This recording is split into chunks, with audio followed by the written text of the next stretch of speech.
RKB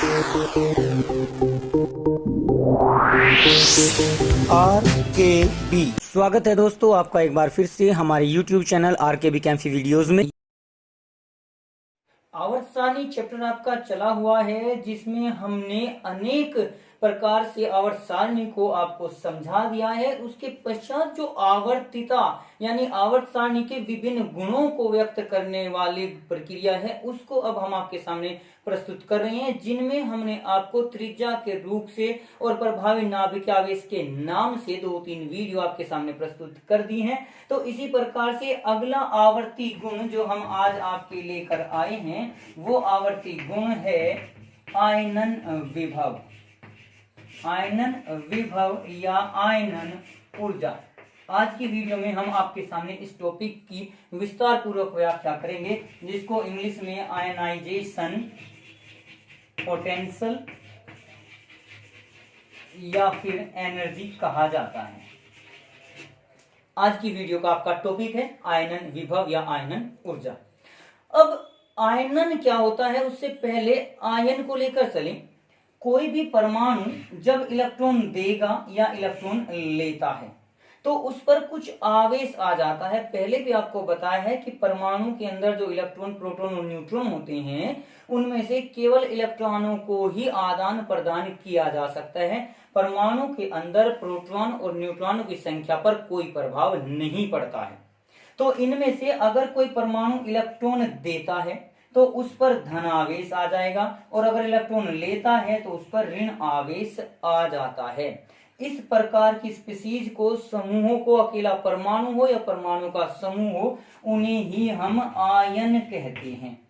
और ion बनाने का गुण आयनन कहलाता है।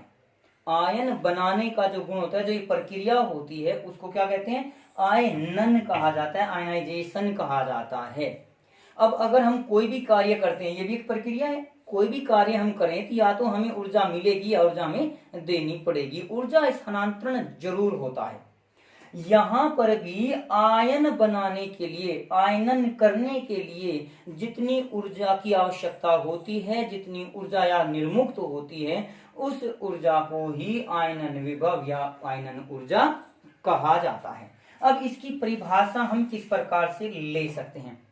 परमाणु की परिभाषा आप लोगों ने पढ़ी है कि परमाणु प्रकृति में मुक्त रूप में नहीं पाए जाते, सदैव संयुक्त अवस्था में पाए जाते हैं, लेकिन रासायनिक अभिक्रिया में परमाणु ही भाग लेते हैं। ये परिभाषा आप लोगों ने पढ़ी है। तो जैसे मानकर चलिए ए और बी दो परमाणु हैं, एक दूसरे के साथ किसी यौगिक में जुड़े हुए हैं। अब इन परमाणुओं को पहले तो अलग करना पड़ेगा। अलग करने के लिए इन्हें पहले गैसीय अवस्था में ले जाना होगा। गैसीय अवस्था में परमाणुओं को, अणुओं को ले जाना पड़ेगा। वे अणु टूटकर परमाणु में परिवर्तित होते हैं, और फिर वो परमाणु जो भी है, आप बी है, ए है, जो भी है, वो एक या अधिक इलेक्ट्रॉन निकाल कर धनायन बना देता है। और इस प्रक्रिया में जितनी ऊर्जा की आवश्यकता होती है, उसे ही आयनन विभव या आयनन ऊर्जा कहते हैं। परिभाषा कुछ इस प्रकार से लिख सकते हैं कि किसी भी परमाणु की गैसीय अवस्था में, परमाणु को लेकर चलेंगे किस अवस्था में?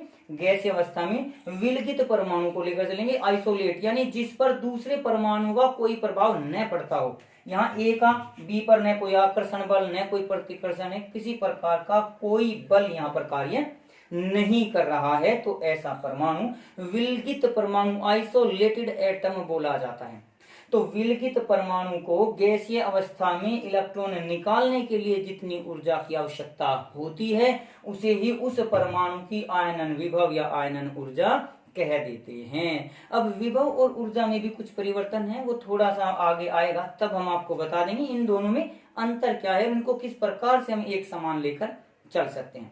तो फिर से मैं आपको परिभाषा बता रहा हूं कि किसी विलगित परमाणु से उसकी गैसीय अवस्था में एक या अधिक इलेक्ट्रॉन निकालने के लिए जितनी ऊर्जा की आवश्यकता होती है, उसे ही उस परमाणु की आयनन ऊर्जा या आयनन विभव कहा जाता है।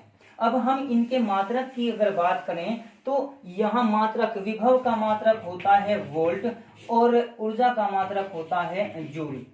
तो सामान्य तौर पर यहाँ पर आयनन विभव और जूल में कुछ संबंध आपने फिजिक्स में पढ़ा होगा कि विभव इक्वल टू होता है W/Q।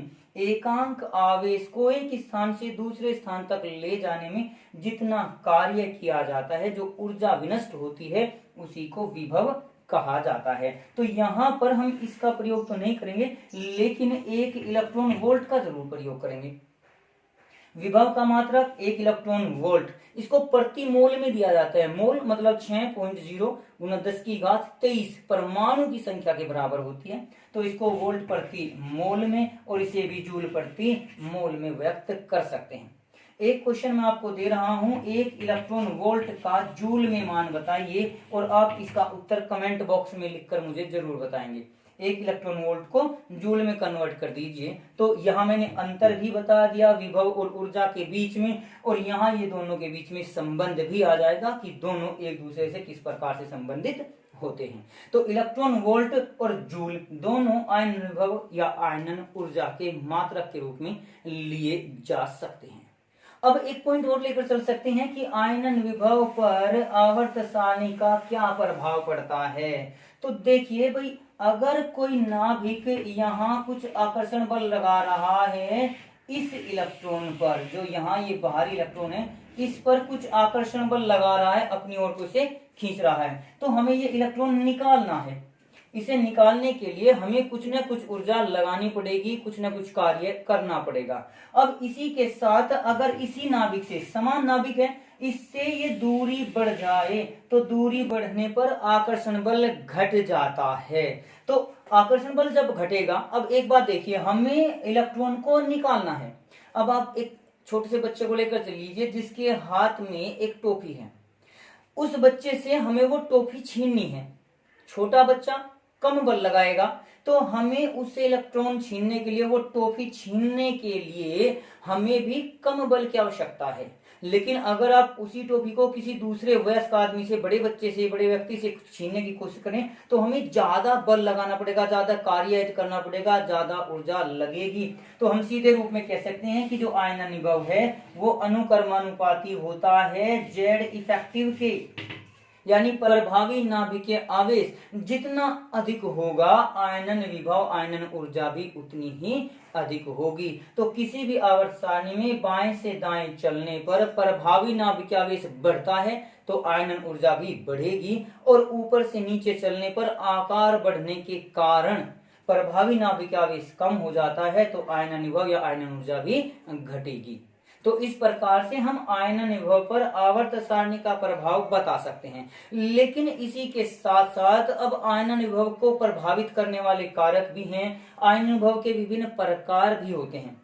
अगर हम केवल 1 इलेक्ट्रॉन निकालते हैं तो उसे प्रथम आयनन विभव कहते हैं। इसी प्रकार से अगर हम क्रमानुसार सक्सेसिव इलेक्ट्रॉन निकालना चाहते हैं तो फिर उसको प्रथम आयनन, द्वितीय आयनन विभव और तृतीय आयनन विभव आदि से भी प्रदर्शित कर सकते हैं। तो आयनन विभव इलेक्ट्रॉन की संख्या के ऊपर निर्भर करेगा।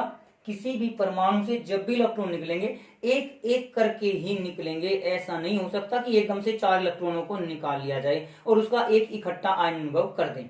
ऐसा बिल्कुल नहीं होगा। आयनन विभव जब भी होगा, पहले एक इलेक्ट्रॉन निकलेगा, उसका आयनन विभव अलग होगा, फिर दूसरा निकलेगा, उसका आयनन विभव अलग होगा, इसी प्रकार से तीसरे का अलग। और ध्यान करना, ये आयनन विभव सदैव बढ़ते हुए क्रम में होंगे। यानी पहले इलेक्ट्रॉन को निकालने के लिए अगर 5 जूल ऊर्जा चाहिए, मान के चल रहे हैं, तो दूसरे इलेक्ट्रॉन को निकालने के लिए उस एक अकेले इलेक्ट्रॉन के लिए 7 जूल ऊर्जा चाहिए होगी, तीसरे के लिए 15 जूल चाहिए होगी, चौथे के लिए 27 जूल। मतलब इस प्रकार से ऊर्जा बढ़ती हुई चली जाएगी। तो कह सकते हैं कि किसी भी परमाणु में सक्सेसिव, जो क्रमानुसार आपका आयन विभव होता है, उसका मान बढ़ता हुआ चला जाता है। अब इसका कारण क्या होता है? एक या अधिक इलेक्ट्रॉन अगर हमने निकाल दिए तो प्रभावी नाभिकीय आवेश का मान बढ़ जाता है, और आयनन विभव प्रभावी नाभिकीय आवेश के अनुक्रमानुपाती होता है। तो जैसे जैसे प्रभावी नाभिकीय आवेश बढ़ेगा, प्रभावी नाभिकीय आवेश बढ़ने के साथ साथ आयनन विभव या आयनन ऊर्जा भी बढ़ जाती है। तो इस प्रकार से आप इन टॉपिक्स को लेकर चल सकते हैं। अब अगला टॉपिक आपका आता है आयनन विभव को प्रभावित करने वाले कारक। वे कौन कौन से फैक्टर हैं जिनके कारण आयनन विभव बढ़ जाता है या घट जाता है। इनमें आपका सबसे पहला कारक तो जो आयनन विभव का आया है, आयनाइजेशन पोटेंशियल को या आयनाइजेशन एनर्जी को प्रभावित करने वाला कारक सबसे पहले तो प्रभावी नाभिकीय आवेश आपका आ ही चुका है, जो आवर्त सारणी के अनुसार चलता है। यानी प्रभावी नाभिकीय आवेश बढ़ने पर आयनन ऊर्जा बढ़ जाएगी, प्रभावी नाभिकीय आवेश के घटने पर जो आयनन विभव है वो घट जाता है। दूसरा, हम इसके रेस्पेक्ट में त्रिज्या को भी लेकर चल सकते हैं। अगर त्रिज्या बढ़ती है तो आयनन विभव कम रहेगा। परमाणु त्रिज्या यानी नाभिक से दूरी अगर इलेक्ट्रॉन की लेकर चलें तो वो दूरी बढ़ने पर आयनन विभव जो होता है वो घट जाता है, क्योंकि दूरी बढ़ने पर प्रभावी नाभिकीय आवेश कम हो जाएगा। तो उस आधार पर हम इसको भी लेकर चल सकते हैं। तीसरा पॉइंट अगर हम लेकर चले तो वो कक्षकों का आता है, एस, पी, डी और एफ। ये चार कक्षक जो होते हैं उपकोष भी इनके रूप में कह सकते हैं। नाभिक के पास जो जितना ज्यादा होगा उसके लिए आयनन विभव उतना ही ज्यादा होगा। जैसे अगर हम 4s2 में से इलेक्ट्रॉन निकालें या 4f6 में से इलेक्ट्रॉन निकालें तो यहाँ पर 4f की दूरी नाभिक से 4s की तुलना में अधिक होती है, तो 4f से इलेक्ट्रॉन आसानी से निकल जाएगा 4s के मुकाबले। तो कह सकते हैं 4s का आयनन विभव 4f इलेक्ट्रॉन की तुलना में अधिक होता है। तो इस प्रकार से कक्षा, यहाँ पर मुख्य क्वांटम संख्या भी कह सकते हैं, क्योंकि n कक्षा संख्या बढ़ेगी तो उसकी नाभिक से दूरी भी बढ़ती हुई जा सकती है। तो ये कक्षा और ये उपकोष या कक्षकों के अनुसार दोनों में हमने लेकर ये बता दिया। अब इसके पश्चात एक सबसे मेन बात जो आती है वो आती है कक्षकों का स्थायित्व। कक्षकों का स्थायित्व, स्टेबिलिटी ऑफ ऑर्बिटल्स जो होती है वो इस आयनन पोटेंशियल को सबसे ज्यादा प्रभावित करती है। अब वो स्थायित्व किस प्रकार से लिया जा सकता है। देखिए P में अगर हम बात करें, P में एक इलेक्ट्रॉन अगर आए, P 3 प्रकार का होता है, ये एक इलेक्ट्रॉन आ गया, ये दूसरा इलेक्ट्रॉन आ गया। अब अगर हम तीसरा इलेक्ट्रॉन ले आए तो तीनों इलेक्ट्रॉन सममित अवस्था में होने के कारण यह अधिक स्थायी संरचना होती है, अधिक स्थायी। ये P3 आया। इसी प्रकार से अगर हम P4 ले लें तो P4 में आपके 4, 1, 2, 3 और 4 इलेक्ट्रॉन होते हैं। तो यहां भले ही 4 इलेक्ट्रॉन हो, ये कम स्थायी होता है। तो कक्षकों का स्थायित्व आयनन विभव को इस प्रकार से प्रदर्शित करेगा, प्रभावित करेगा कि अधिक स्थायी ऑर्बिटल का आयनन विभव अधिक होता है। जैसे कि अगर हम नाइट्रोजन और ऑक्सीजन की बात करें, नाइट्रोजन का परमाणु क्रमांक 7, ऑक्सीजन का परमाणु क्रमांक 8। हम ग्रुप की अगर बात करें तो ये ग्रुप आपका 15 होता है, ये ग्रुप आपका 16 होता है। तो नाइट्रोजन का इलेक्ट्रॉनिक विन्यास करें तो 1s2, 2s2 और 2p3 आता है, जबकि ऑक्सीजन का 1s2, 2s2, 2p4 आएगा। अभी जैसे आपको बताया है कि आवर्त सारणी में बाएं से दाएं चलने पर प्रभावी नाभिकीय आवेश बढ़ता है, तो उनका जो आयनन विभव होगा वो भी बढ़ेगा। यानी क्वेश्चन में ये होना चाहिए कि ग्रुप 16 बाद में आता है ग्रुप 15 से, तो बाएं से दाएं चलने पर प्रभावी नाभिकीय आवेश ज्यादा होना चाहिए था, लेकिन होता है नाइट्रोजन का, लेकिन होता है ग्रुप 15 वाले तत्वों का। तो क्वेश्चन यहाँ पर यह बन सकता है, क्या कारण है कि ग्रुप 15 के तत्वों का आयनन विभव ग्रुप 16 के तत्वों से अधिक होता है, या क्या कारण है कि नाइट्रोजन का आयनन विभव ऑक्सीजन के आयनन विभव, प्रथम आयनन विभव की बात हम कर रहे हैं, से अधिक होता है। दूसरा, एक विस्तार पूर्वक क्वेश्चन ये भी बन सकता है कि यद्यपि ऑक्सीजन नाइट्रोजन से अगले समूह में है, फिर भी ऑक्सीजन का आयनन विभव नाइट्रोजन से कम होता है, ऐसा क्यों? तो उसका कारण आप लोग कह सकते हैं कि इस अधिक आयनन विभव होने का कारण नाइट्रोजन का या ग्रुप 15 के तत्वों का स्थायी इलेक्ट्रॉनिक विन्यास होता है, स्थायी कक्षकों की उपस्थिति होती है। तो जैसे ही आप इनको बनाएंगे तो फिर आप ये P3 का ये रूप बना सकते हैं, P4 का ये रूप बनाकर आप बता सकते हैं कि यहाँ पर P3 में सभी इलेक्ट्रॉन अयुग्मित रूप में होते हैं, तो यह सममित होने के कारण अधिक स्थायी होता है, जबकि P4 में एक युग्मित इलेक्ट्रॉन उपस्थित होने के कारण उसे आसानी से निकाला जा सकता है। इसी कारण ग्रुप 16 का आयनन विभव ग्रुप 15 से कम होता है या ऑक्सीजन का आयनन विभव नाइट्रोजन से कम होता है। इसी प्रकार से आप यहाँ पर जो S के दो होती हैं S1 और S2 वगैरह, उनके रूप में भी आप लेकर चल सकते हैं। S2 के बाद जो आपका P1 आएगा, S2 के बाद जो P1 आता है उसका आयनन विभव कम हो जाता है S2 के मुकाबले, क्योंकि S और P में भी आप लोग लेकर चल सकते हैं कि S कक्षक नाभिक के अधिक पास होने के कारण उस पर आकर्षण बल ज्यादा लगेगा, अतः इलेक्ट्रॉन को निकालने के लिए आवश्यक जो ऊर्जा है आयनन ऊर्जा, उसका मान भी अधिक होता है। इसके साथ साथ ही एक प्रभाव और होता है जिसको आवरण प्रभाव कहा जाता है। आवरण प्रभाव या स्क्रीनिंग इफेक्ट इसको बोल देते हैं, आयरन प्रभाव या स्क्रीनिंग इफेक्ट। स्क्रीनिंग इफेक्ट क्या होता है? देखिए, नाभिक के बाहर विभिन्न इलेक्ट्रॉन कक्षाओं में उपस्थित होते हैं, तो आंतरिक इलेक्ट्रॉन बाहरी इलेक्ट्रॉनों पर प्रतिकर्षण प्रभाव भी उत्पन्न करते हैं। तो आंतरिक इलेक्ट्रॉनों के द्वारा लगाया गया यह प्रतिकर्षण प्रभाव ही आवरण प्रभाव कहलाता है। ये प्रतिकर्षण बल लगने वाले आकर्षण बल को कुछ कम कर देता है।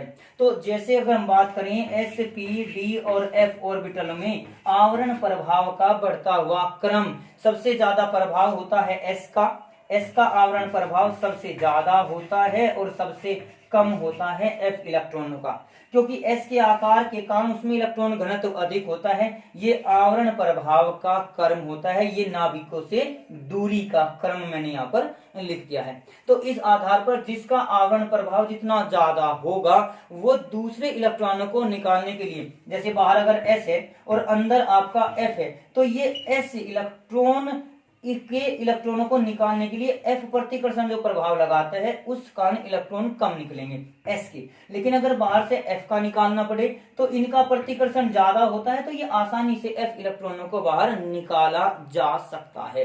तो ये इसका आवरण प्रभाव की व्याख्या की जा सकती है। इसी प्रकार से हम इसके आधार पर आयनन विभव के आधार पर एक विशेष प्रकार के क्वेश्चन का भी निर्माण कर सकते हैं। जैसे अगर कह दिया जाए कि मैग्नीशियम पॉजिटिव बनता है, मैग्नीशियम 2 पॉजिटिव भी बनता है, लेकिन मैग्नीशियम 3 पॉजिटिव नहीं पाया जाता, ऐसा क्यों? तो मैग्नीशियम का अगर हम परमाणु क्रमांक देखें तो वो 12 होता है, इलेक्ट्रॉनिक विन्यास 1s2, 2s2, 2p6 और 3s2 होता है। ये मैग्नीशियम का इलेक्ट्रॉनिक विन्यास होता है। तो अंत में 3s के जो इलेक्ट्रॉन हैं, s में 2 इलेक्ट्रॉन आए, पहला और दूसरा। एक इलेक्ट्रॉन निकालने पर Mg पॉजिटिव बन गया, Mg पॉजिटिव, बल्कि Mg से हमने एक इलेक्ट्रॉन निकाला तो Mg पॉजिटिव बना दिया गया। अब इस Mg पॉजिटिव से अगर हम दूसरा इलेक्ट्रॉन निकालते हैं, एक ही इलेक्ट्रॉन निकलेगा यहाँ पर भी, तो कुछ ऊर्जा लगेगी, लेकिन यहाँ पर दोनों इलेक्ट्रॉन तीसरी कक्षा में उपस्थित हैं। अब अगर हम इस तीसरी कक्षा से अंदर वाली कक्षा से इलेक्ट्रॉन निकालते हैं तो 2 इलेक्ट्रॉन निकलने के पश्चात प्रभावी नाभिक आवेश बहुत अधिक बढ़ गया। उसके बावजूद तीसरी कक्षा पर दूरी बढ़ने के कारण कम आवेश था, यहाँ दूसरी कक्षा पर अधिक आवेश है। तो एक तो पहले अधिक आवेश, दूसरा 2 इलेक्ट्रॉन निकालने के पश्चात प्रभावी नाभिक आवेश इतना अधिक बढ़ जाता है कि हम तीसरे इलेक्ट्रॉन को नहीं निकाल सकते। एक कारण और हम लेकर चल सकते हैं कि जो आगे आपका P6 है उसमें 6 इलेक्ट्रॉन उपस्थित हैं, तो वो सममित रूप में होने के कारण बहुत अधिक स्थायी हो गया। 3 कारण। पहला कारण तीसरी कक्षा और दूसरी कक्षा की दूरी देख लीजिए, दूरी घटने के कारण यहाँ पर प्रभावी नाभिक आवेश दूसरी कक्षा का जो 2p6 इलेक्ट्रॉन है उसमें से हमें एक इलेक्ट्रॉन निकालना पड़ेगा Mg3 पॉजिटिव बनाने के लिए। तो पहला प्रभाव तो यह है कि दूसरी कक्षा में से इलेक्ट्रॉन निकलेगा तीसरी के बजाय। तो यहाँ पर आपका दूरी घटने के कारण प्रभावी नाभिक आवेश बढ़ गया। दूसरा, 2 इलेक्ट्रॉन निकलने के पश्चात धनायन बन गया, तो धनायन का भी बहुत अधिक प्रभावी नाभिक आवेश बढ़ जाता है। और तीसरा और अंतिम मुख्य प्रकार है कि जो P6 है आपका, उसमें सममितता उपस्थित होने के कारण जो ये कक्षकों का रूप है ये अधिक स्थायी होता है। तो 3 प्रभाव के कारण प्रभावी नाभिक आवेश इतना अधिक हो जाता है कि इलेक्ट्रॉन को आसानी से नहीं निकाला जा सकता, इसी कारण Mg3 पॉजिटिव भी नहीं पाया जाता। दूसरा एक और कह सकते हैं, ये वैज्ञानिक रूप है, ये तो आपको याद करना पड़ेगा कि अगर किसी भी कक्षकों में, दो लगातार कक्षकों में 16 इलेक्ट्रॉन वोल्ट से ज्यादा ऊर्जा का अंतर है तो अगला इलेक्ट्रॉन नहीं निकलेगा।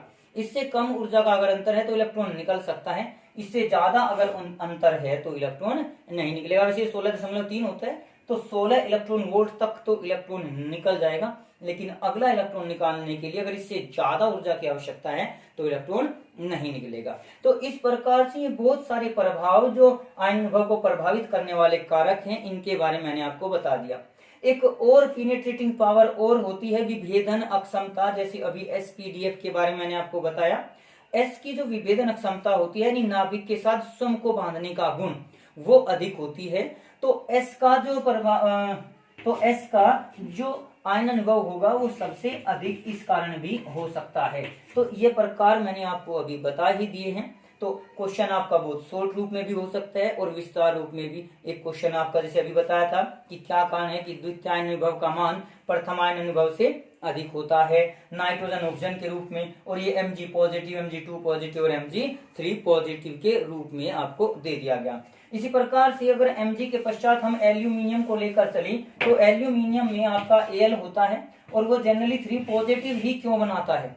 एल्यूमिनियम 2 पॉजिटिव क्यों स्थायी नहीं होता? एल्यूमिनियम 1 पॉजिटिव क्यों स्थायी नहीं होता? वो एल्यूमिनियम 3 पॉजिटिव के पश्चात स्थायी होता है, एल्यूमिनियम 4 पॉजिटिव क्यों नहीं बनता? इन सब का कारण हम आयन विभव के रूप में इसकी व्याख्या कर सकते हैं। तो आप लोगों के दिमाग में भी अगर आयन विभव से संबंधित कोई क्वेश्चन आता है तो आप उसको कमेंट बॉक्स में लिख सकते हैं। और आज की वीडियो में हमने आपको केवल आयन विभव के बारे में ही जानकारी दी, लेकिन मैं आपसे कहना चाहूंगा कि आयन विभव को समझने से पहले आप लोग हमारी पिछली वीडियोज को देखें, जिसमें हमने परमाणु त्रिज्या और उसके प्रभावी नाभिक आवेश की व्याख्या की है, ताकि आप लोग इन आयन विभव को और आगे आने वाले जो आवर्ती गुण हैं उनको आसानी से और अच्छी प्रकार से समझ सके। तो आज की वीडियो के लिए आपका धन्यवाद। आज की वीडियो में बस इतना ही। अगली वीडियो प्राप्त करने के लिए हमारे चैनल को सब्सक्राइब करें, वीडियो को लाइक करें और अगर वीडियो अच्छी लगे तो कमेंट्स करें और दोस्तों को भी शेयर करें।